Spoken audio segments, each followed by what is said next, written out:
points, I'm not going to get, at least not in this forum, I'm not going to get excited whether you do that in man-days or whether you do that in story points, whether you do relative or absolute. My recommendation is do it in relative, in story points, but as I say, that's, every team gets to decide for themselves how they want to do it. For me, it's important that the team, preferably the team who will implement it, but that's not always possible, but at least a team in your organization gets to do the estimates. Then the next thing to look at is what is the value of these functions to the customer. Now obviously it's better if the customer makes this list. If the customer doesn't make this list, you've got to kind of guess at it or work at it. And working through who his stakeholders are and what their goals are gives you a chance of figuring out, well, how important are these things?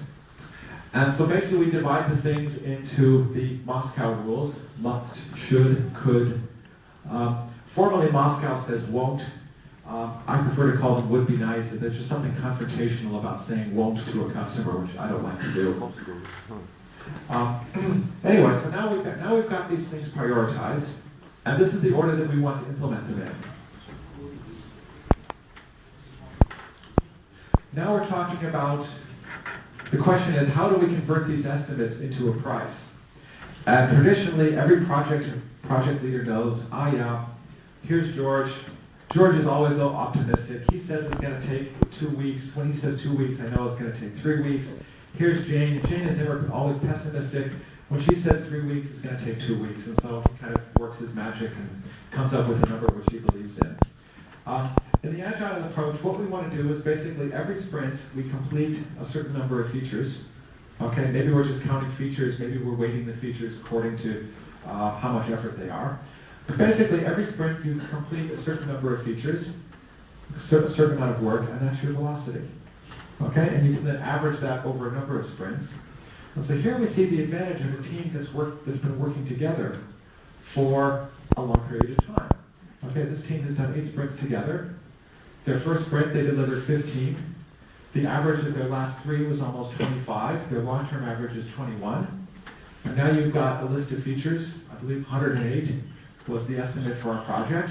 Okay, now we can look at those.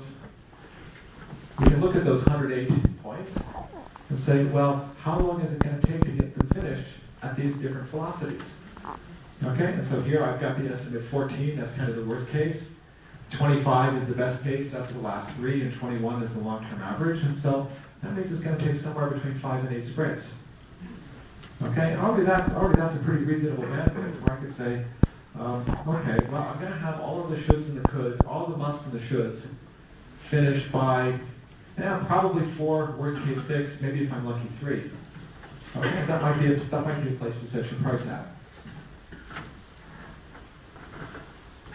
So let's take a look at those estimates.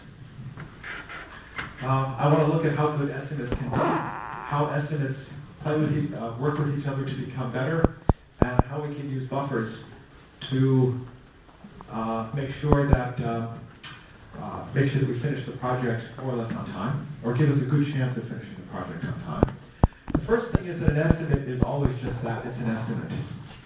According to the literature, plus minus 50%.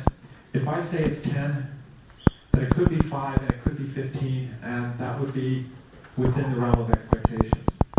Now the 2 things which happen, one of which is when you get a lot of estimates that are independent of each other, these errors tend to cancel each other out. Okay, this is one of the reasons why Agilists don't do work breakdown charts, because work breakdown charts, first you do A, then you do B, then you do C, then you do D. If any one of those is late, everything behind it is going to be late too, and so that tends to creates the critical path. Anybody here watch The Matrix? Matrix? Okay. When I say there is no spoon, you know what I'm talking about? Okay. Once Neo realized that there was no spoon, he could manipulate it and kind of turn it into Superman. Well, try telling a project leader there's no such thing as a critical path, and watch what happens. Okay. So, when we sum a large number of independent estimates, the errors cancel each other out. And so if you've got, say, 20 or 30, probably closer to 30 stories, your estimates are going to get down to plus or minus 20%.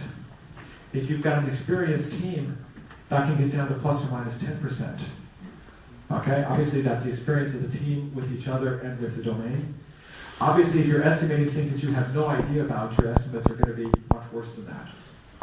Okay, so having some concept of what is the range of possibilities.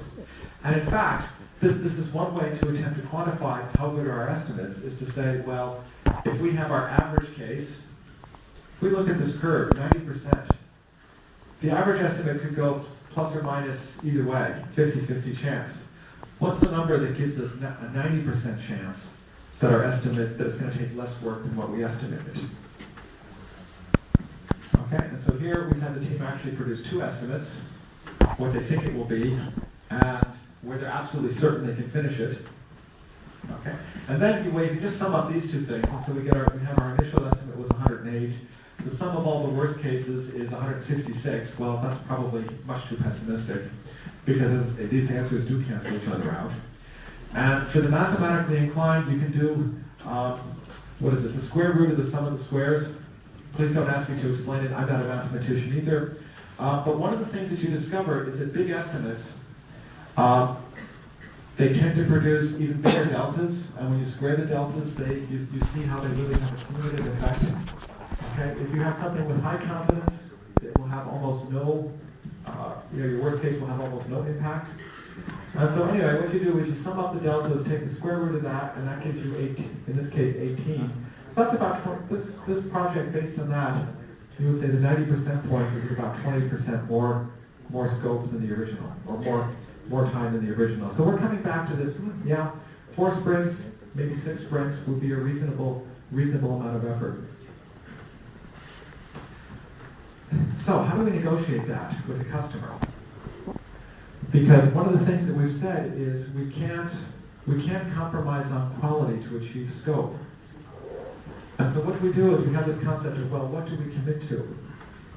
Okay, and so here we're saying, well, in this case we're going to commit to the green and the yellow, and everything lower priority than the yellow is going to be a feature buffer.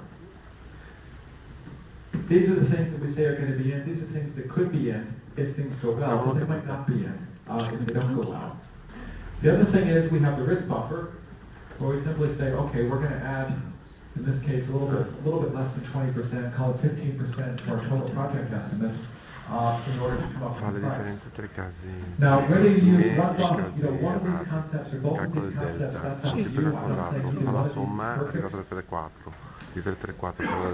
I would encourage you to use them to try to get a handle on how much risk you think you have in the project to guide your financial negotiations. One thing to remember, though, is these buffers. These buffers are not, they're not negotiating room. Okay, if you start negotiating away these buffers to win the project, you're increasing the chances that this project is going to turn against you, that you're going to have problems finishing on time or on scope. So how does this look from the customer's perspective? Well, basically, I turned this diagram on its side, and so now we're looking at the features that are implemented through time. And so obviously we do the must first. Okay, and this is also this concept of a minimum marketable feature set. And so we say, what is the value, not the cost of the code, but what is the value of the code to the customer? At the beginning,